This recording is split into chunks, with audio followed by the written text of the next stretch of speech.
Salam dalam nama Tuhan Yesus Kristus.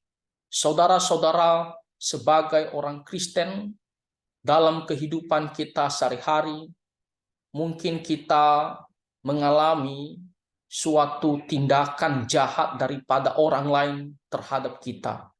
Kita tidak salah, tetapi mungkin orang tersebut fitnah kita atau berbuat kasar kepada kita. Secara manusia, tentunya kita tidak bisa menerima. Mungkin kita menjadi marah, ataupun kita mungkin membalas dendam kepada orang tersebut. Nah, tetapi saudara-saudara, kita adalah anak-anak Tuhan.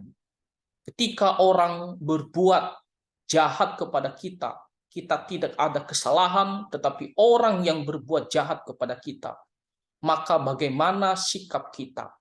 Apakah kita boleh membalas kejahatan dengan kejahatan? Atau bagaimana? Nah, saudara-saudara, firman Tuhan mengajarkan kita di kitab Matius pasal 5, Matius pasal 5 ayatnya yang ke-38 sampai 39 dikatakan oleh Tuhan Yesus, "Kamu telah mendengar firman, mata ganti mata dan gigi ganti gigi." Ini adalah hukum di Perjanjian Lama, hukum Taurat, bagaimana ketika orang memecahkan mata seseorang, maka matanya juga harus dipecahkan. Ketika seseorang merusak mata orang lain, maka matanya juga harus dirusak. Demikian juga gigi, ketika seseorang mematahkan gigi orang lain, maka setimpal juga harus dipatahkan giginya. Jadi harus dibalas setimpal. Apa yang dia lakukan, itu juga yang harus dia terima. Nah, tetapi saudara-saudara, ketika Tuhan Yesus datang, maka kasih karunia itu diberikan kepada kita, dan kita diajarkan untuk hidup di dalam kasih. Dan di sini firman Tuhan mengatakan ayat yang ke-39, "Tetapi aku berkata kepadamu, janganlah kamu melawan orang yang berbuat jahat kepadamu, melainkan siapapun yang menampar pipi kananmu, berilah juga kepadanya pipi kirimu."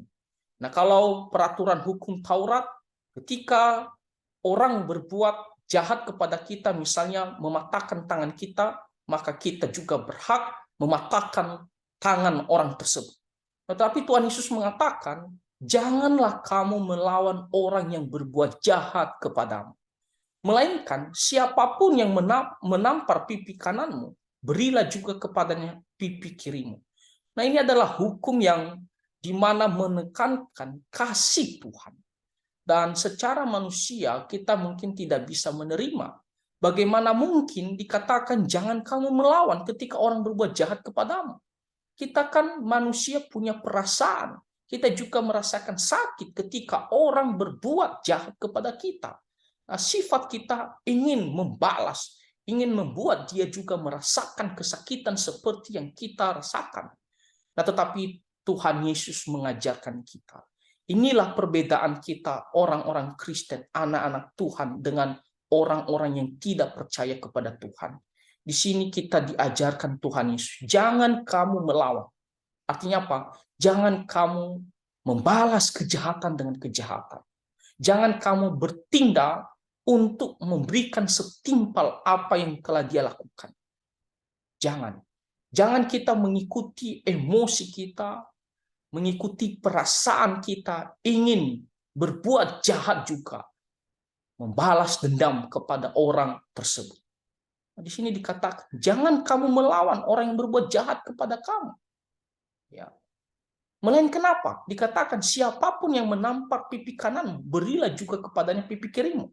Ini bukan ditafsirkan secara literal, di mana orang menampar pipi kanan kita, lalu kita mengatakan, oh inilah pipi kiriku, tampar lagi. Bukan. Tetapi ini adalah bahasa kiasan yang menekankan atau yang mengajarkan bahwa kita harus sabar, ya, menahan diri, ya, kita harus menguasai diri, kita harus sabar. Jangan karena kita tidak tahan apa yang dia buat kepada kita, lalu kita ikuti emosi kita, kita akhirnya bertindak jahat juga. Dikatakan sabar, kita harus menerimanya dan kita tidak boleh membalasnya. Ya, kalau bila perlu kita harus berdoa kepada Tuhan agar Tuhan menguatkan kita, dan juga kita berdoa supaya orang tersebut bisa mengakui atau menyadari kesalahannya dan bertobat. Jadi dikatakan kita harus sabar, menahan diri, jangan membalas kejahatan dengan kejahatan. Nah, mungkin kita bertanya, kenapa kita harus bertindak seperti demikian? Tidak boleh melawan orang yang berbuat jahat kepada kita. Kita harus sabar. Kenapa? Apa alasannya? Nah, ada dua alasan kenapa kita harus bersikap seperti yang diajarkan oleh Tuhan Yesus ini. Nah, yang pertama, karena Tuhan Yesus pun telah memberikan kita teladan. Dia sabar ketika dia dianiaya dan menderita. Tuhan Yesus telah memberikan kita contoh ketika dia hidup di dunia dan di akhir-akhir hidupnya ketika dia dianiaya, disiksa, diperlakukan yang jahat kepadanya tanpa ada kesalahan atau dosa daripada Tuhan Yesus. Tapi Tuhan Yesus tidak membalas. Padahal Tuhan Yesus adalah Allah yang maha kuasa. Kalau secara manusia mungkin kita mengatakan saya akan pakai kuasa saya untuk menghajar atau menghukum kamu. Tapi Tuhan Yesus tidak melakukannya. Dari mana kita tahu? Kita baca di kitab Yesaya pasal 53 ayatnya yang ke-6 sampai ke-7. Di situ dikatakan kita sekalian sesat seperti domba. Masing-masing kita mengambil jalannya sendiri. Tetapi Tuhan telah menimpakan kepadanya kejahatan kita sekalian. Nah, oleh karena dosa-dosa kita, oleh karena kejahatan kita, Tuhan Yesus harus menderita untuk menanggung semua kejahatan kita. Dia tidak menimpakan kejahatan kita itu pada diri kita sendiri. Dia tidak mau kita dihukum, maka dia menanggung dosa-dosa kita. Nah, dia begitu mengasihi kita. Dan di ayat yang ke-7 dikatakan di sini, dan dia dianiaya, tetapi dia membiarkan diri ditindas dan tidak membuka mulutnya. Seperti anak domba yang dibawa ke pembantaian, seperti induk domba yang keluh di depan orang-orang yang menggunting bulunya. Ia tidak membuka mulutnya. Lihat, di sini dikatakan ia membiarkan diri ditindas dan tidak membuka mulut. Ketika Tuhan Yesus, dia harus menderita demi menebus dosa-dosa manusia.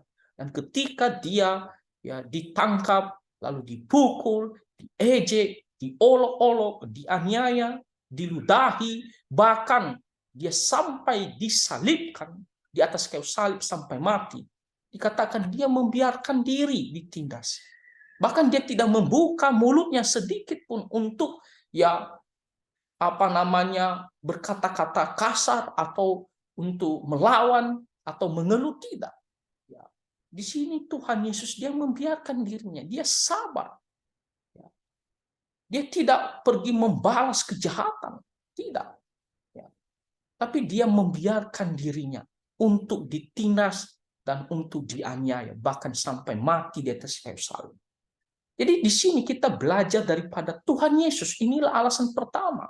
Kalau Tuhan kita sendiri, juru selamat kita sendiri, ketika dia datang ke dalam dunia untuk menanggung dosa-dosa kita, ketika ia ditangkap, ditindas, dianiaya, difitnah, bahkan disalibkan sampai mati, dia tidak melawan, dia membiarkan diri, dia sabar. Maka kita anak-anaknya harusnya kita ikuti seperti Tuhan Yesus. Kita tidak boleh juga pergi membalas kejahatan. Kita tidak boleh pergi melawan. Seperti kata Tuhan Yesus, kita harus sabar. Karena Tuhan Yesus memberikan teladan bagi kita. Dia sabar ketika dia difitnah, dianiaya, ditindas tanpa ada kesalahan. Bahkan disalibkan sampai mati tanpa ada kesalahan. Dia tetap membiarkan dirinya. Nah, ini alasan pertama. Alasan yang kedua, kenapa kita harus mengikuti ajaran Tuhan Yesus bahwa kita tidak boleh berbuat jahat atau melawan orang yang berbuat jahat kepada kita, dan kita harus sabar. Alasan yang kedua adalah kalau kita baca di kitab Roma pasal 12 Roma pasal 12 ayatnya yang ke-19. Mari kita lihat dulu. Kita Roma pasal 12 ayatnya yang ke-19. Apa kata firman Tuhan di sini? Nah, lihat jelas apa kata firman Tuhan di ayat yang ke-19. Saudara-saudaraku yang kekasih, janganlah kamu sendiri menuntut pembalasan, tetapi berilah tempat kepada murka Allah, sebab ada tertulis, pembalasan itu adalah hakku. Akulah yang akan menuntut pembalasan, firman Tuhan. Alasan kedua adalah karena hak untuk membalas itu adalah haknya Tuhan. Kita tidak boleh mengambil haknya Tuhan untuk pergi membalas. Dikatakan jangan kamu menuntut pembalasan. Jangan kita sendiri yang datang dan membalas ya kejahatan orang tersebut. Dikatakan di sini, berilah tempat kepada murka Allah. Tuhan adalah pencipta kita dan pencipta orang tersebut dan pencipta semua manusia. Dan Tuhan yang berhak menghakimi, memutuskan perkara dan yang memberikan hukuman bagi orang-orang yang berbuat jahat.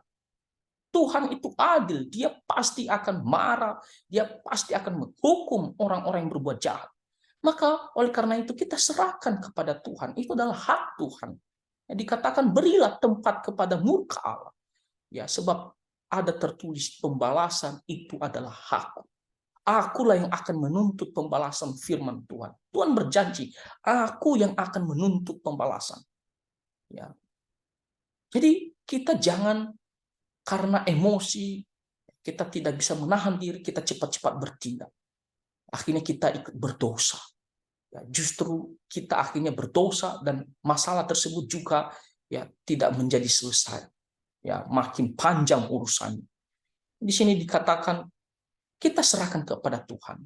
Ya, kita berdoa ya supaya Tuhan mengampuni dia dan menyadarkan dia. Tapi kalau dia tidak bertobat, ya serahkan sama Tuhan.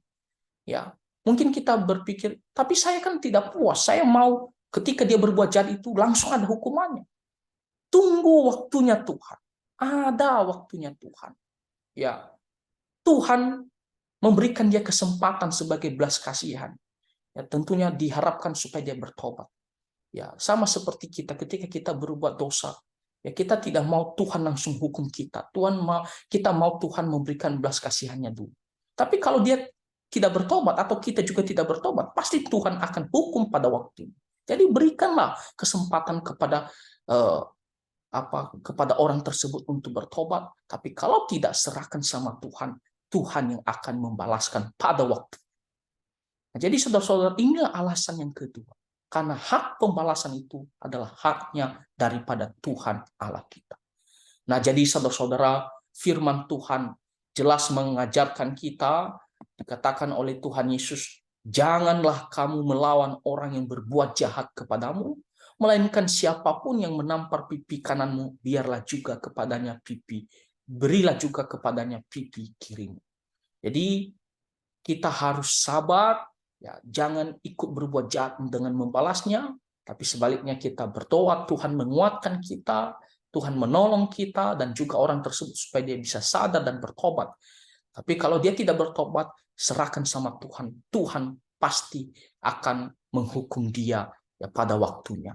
Ya, jangankan orang yang tidak percaya, orang yang percaya pun kalau dia berbuat jahat, Tuhan juga akan mendisiplinkan ya pada waktunya. Ya, jadi saudara-saudara, itulah kita orang Kristen. Ya, kita harus ya mengikuti teladan Tuhan Yesus dan memberikan hak pembalasan itu kepada Tuhan Allah. Akhirnya Tuhan menolong kita dalam menjalani kehidupan sehari-hari, terutama ketika kita ya mendapatkan perlakuan jahat orang lain tanpa ada kesalahan kita.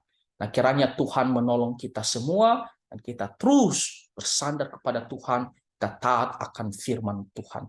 Nah, Tuhan Yesus memberkati kita semua. Amin.